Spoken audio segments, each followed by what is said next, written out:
Midweek. I hope your March has been amazing so far. In today's hashtag mini live, we are talking about how to see a greater return on your investment. And this is more catered towards investing in coaching, mentorship, done for you services in that realm of topics. So, I'm going to be talking from my personal experience and talking about where I was and how I made investment decisions previously and what I do differently now. Talking about the different kinds of buyers, what kind of buyer you are, and what kind of buyer you may be talking to or attracting, and how you can possibly shift that in your messaging to attract the kind of buyer that you want to work with. Because often the way people buy, well, actually, not often, always, the way people buy is the way they show up. So, the way your leads are showing up for you right now in your DMs, the way they communicate with you or engage with you is going to be the way they show up in your container, whether you're a done for you service provider, a coach, or mentor. They're going to often operate in that same headspace that they came into your investment with. So let's backtrack here a couple years ago. I'm thinking about the investments I've made over the last few years in coaching and mentorship, in done for you services. And I'm thinking about my return on investment and not just like numbers wise, but everything like what I got out of it, emotionally, logistically, and how I was able to see a transformation with that investment. And I noticed the way I made the investment decision reflected on the results I got from that investment. So we have logic and then we have emotion, right? So some people invest 100% logic and no emotion attached to that investment. And then other people are on the other side of this pendulum that solely invest from a place of emotion or desire, right? And is there a good, bad, right, wrong? Not necessarily, because everybody's going to have their way of operating in their business in their life.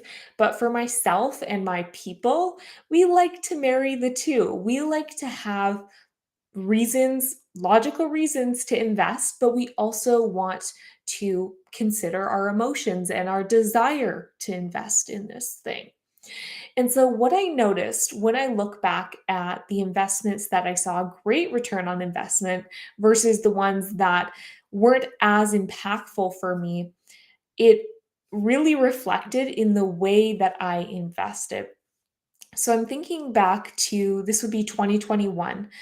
I made an investment. It was a 3K investment for I think 6 weeks or something of coaching. And it was a very logical decision for me. Like it didn't scare me at all to make that investment.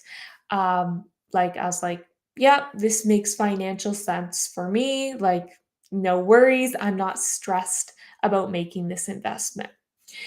And it was kind of a decision I made because I was like, yes, financially, this makes sense.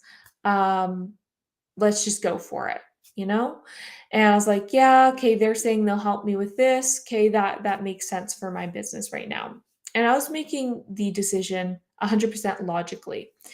And there wasn't a huge amount of emotion or desire in the investment. So what I noticed is when I came into this investment, I was carrying that same energy. It was kind of like, oh yeah, I guess like this is just what I got to do. And so I didn't have this excitement or motivation or desire to show up in that same way when I was applying these strategies. And of course, if I'm not showing up fully and with conviction, that's going to reflect through everything. Then I think about my other investments that I've made both from a logical standpoint and a desire standpoint. And those are the ones that have had the greatest impact on myself and my business. There was, a need for it but there was also a want for it. So there was this nice balance of this makes sense for my business, this logically makes sense, and this is also something I want for myself. This is something I desire. And when we think about having logic and desire in our investments, often the desire comes from who the service is being provided by. It's that personal connection, it's that desire to work with that person, to be in their realm, somebody that you see on your feed all the time that you really resonate with. And then often the logistical side is the actual offering. Like, okay, does this offering make sense for me? So when you find that person that you're like, "Oh, yes, I'm resonating with them, I want to work with them," and then they make an offer that makes sense for your whatever stage of business, stage of health, stage of fitness, whatever you're investing in, then it's like those two marry and that person becomes a perfect match. So I'm more talking about from the perspective of how you are buying. But now we can think about it the other way and think about how our people are buying. So your personal brand is going to allow you to have people desire, right? Desire to work with you. And then your offering, when you have an offering that's in alignment with their needs, then it logically makes sense for them to invest in you. So often I see this marketing of everybody's on the desire side, 100% desire, only talk about the desire. And then other people are like, numbers are everything, right? Really logical side of things. And we want to come into the center and think about both. So you want to fully show up as you and speak to your people, speak to their level. Don't water down or dumb down your content. Really speak out your beliefs. That's going to attract your people. That's going to create a desire to work with you. But there's often people in our audience that are also making decisions out of a place of logic. So even if they really like you, is that really enough for them to invest? For some people, it will be if they are solely operating from a place of desire. But if they are operating from a place of desire and logic, they resonate with you, they like you, and then your offering makes sense for them. See how these two marry together? It's not one or the other, but it's both. So, this is how I've seen the best results. And this is also how my clients have seen the best results because I have worked with people that invested in me out of a place of 100% logic. And it was like, it was like they felt obligated. It's like, yes, this is the next step for my business. But those aren't the people that light me up. I don't work with those people anymore. Though I only work with people that this makes sense for their stage of business and they want to do it. And for me as a service provider, that's now part of my qualification process. So as I've grown and adapted in my business, I have there's red and green flags for people that I talk to that kind of tells me is this person going to be a good fit for myself and my team to work with or not at this moment? So you want to make sure this is a part of your qualifications, right? If you notice these people are operating 100% from a place of need, they're often going to be the very needy clients. They're expecting a savior. They want you to do everything for them. They expect everything to be instant. And you do not want to work with these people versus the people that are only investing out of a place of desire. If it doesn't make sense for their stage of business, fitness, health, whatever you are providing a service in, then it's like, okay, they might come into your coaching program, but it's not logistically going to help them move forward, right? Because it's not a right match. So, as a service provider, you want to make sure that you have a qualification process that ensures that this makes sense for them in their stage of whatever service you provide and notice the way they are communicating with you. Are they saying, "Oh, yeah, I guess I should do this?" Or are they like, "I'm so excited to get started?" Completely different energy to how they're coming into your program or services. And these clients that have both this desire and need for it are the people that show up fully and the people that get the best transformation. So, this mini live is to talk about both the way you're buying and the people you're attracting, the leads you're talking to, how are they buying? And often, if we look at this, if we zoom out, these are a reflection. So often, the people that you're attracting, the kinds of buyers, is probably the way you're buying as well. So you want to think about your recent investments, or if you're thinking about investing, how are you operating?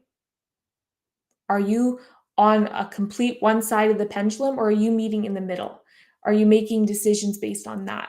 So the way you're making decisions should be in alignment with the way you want your people to make decisions. So I named this live the 3 shifts I made to see a better return on investment. So what are those 3 shifts? I changed the way I viewed things, the way I made decisions, and the way I acted. And so when I shifted all 3 of these things, it took me from this place of scarcity, of need, of victim mentality, to abundance, to growth, to showing up no matter what, not depending on others' reactions, right? So, what does this look like in terms of you investing? So, think about the way you invest. Do you wait a month, 2 months? Do you look at the sales page 15 times? Do you ask all the details about the offers? And are you constantly overthinking or wondering how many videos do I get? How many trainings do I get? And you need all the details? Are you trying to map out how it makes sense? Okay, if I sign on 3 more clients, then I'll be able to do this, right? Or I don't think I can make this leap right now, but I will when. Or I will do this when, I will invest when, and you're waiting for your circumstance to change. So, what I did to shift this is I stopped making decisions and stopped viewing things from my current circumstance and started making decisions based on where I wanted to be. So, I'm thinking about I don't make decisions based on where I am because that's going to keep me where I am. I make decisions based on where I want to be, where I'm going. Because if I make decisions the way this version of me makes decisions, then I'm going to be staying in this zone, right? If we think about, let's say, financial milestones, a 5-figure business owner, a 6-figure business owner, a 7-figure business owner, and an 8-figure business owner makes decisions differently. They invest differently. They act differently. They have different skill sets, different mindsets. But what allows a 5-figure to go to 6-figure, 6-figure to go to 7-figure, 7-figure to go to 8-figure is the decision for that 5-figure business owner to upgrade their mindset into that next level. Their mindset, their skill set, and their strategy. Those are the 3 pillars: mindset, skill set, and strategy. And your current reality is a reflection of those 3 things. For myself, if I had the mindset, skill set, and strategy of an 8-figure business owner, right now I would be an 8-figure business owner. But I don't. That's why I'm at the level I'm at, which isn't a bad thing because I can up level to that next step. And it's these stepping stones to get there. So, what I need to do is stop operating from my current level and start making decisions, start up leveling my mindset, skill set, and strategy to make that shift. So, I stopped operating from the place I was in and started operating from the place I wanted to be, and therefore I became. Is this making sense? Let me know. Give me a thumbs up, give me a heart. I'd love to see it. Okay, so think about where you want to be and think about that person because you are that person. That is a version of you. How are they making decisions? What are their beliefs? What boundaries do they have? How are they showing up in their life and business? Do they flex their boundaries for people, for family, for friends, for clients, for colleagues? Or do they stand firm? Think about the way you would like to be operating and start operating that way. Because this is not just within your business, this is everything outside of your business that is reflecting into your business. I can say, I want this kind of life, right? And then sit back, cross my fingers, hope that it happens. Or I can start taking action, start, rewiring my mind to be operating from that place. So, what tangible steps? For example, if you're a person that you say, oh, I really want to be a person that wakes up, that has a morning routine, and I have, a bath each week with candles, and I have a skincare routine, and I go for a walk each day. You're like, "Oh, I want to have this life. I want to be this person." Well, what can you do right now to start acting like that, right? To become that person, you need to be starting to take that action because your habits become your identity. If you've read the Atomic Habits book or you've listened to the audio version, it talks all about our habits become our identity. For example, I think they say this in the book that if you smoke, you're labeled as a smoker, right? If you run, you're labeled as a runner. So the actions you're taking in your business or your life become who you are. So if you want to be a person that has a morning routine or that time blocks, that is a leader in your life, that sticks to your boundaries and is true to your word, then how are you doing that in your business or life right now? This could be a completely different thing, right? It could be completely different for you. You could say, "Oh, I really want to, work 4 days in my business, 4 days out of the week." Yet you scheduled yourself to work on your business for 6 days a week. How is that going to change? It's your business. Can you bring it down to 4 days right now? Maybe you're operating at six and it's a stepping stone to go down to five, and then you go down to four. Do you have client calls each day of the week? How about you bring down your client calls and say, hey, we're shifting our Friday call to our Wednesday call if that works for you. Give them a couple options. Oh, now you only have client calls on 2 days out of the 4 days you're working, and you've allocated your projects to work within your desired lifestyle. Your business is more than your business, it becomes your life. We're entrepreneurs. It's a lifestyle, it's a mindset. It's not just a business.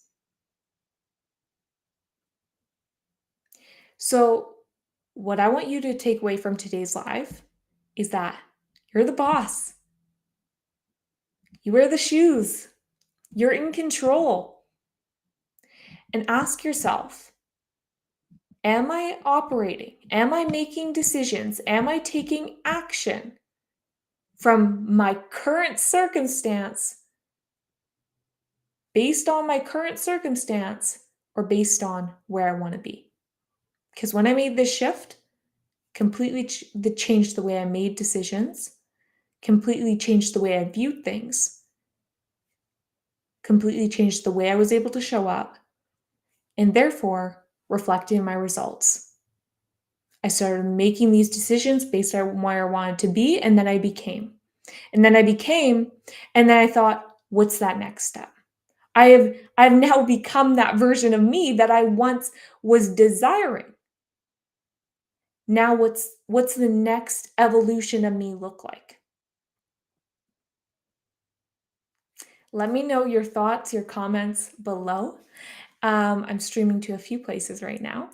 But if you have any questions regarding this topic or outside of this topic, more than happy to discuss or do another mini live about it. Have an amazing rest of your week, and I look forward to hearing.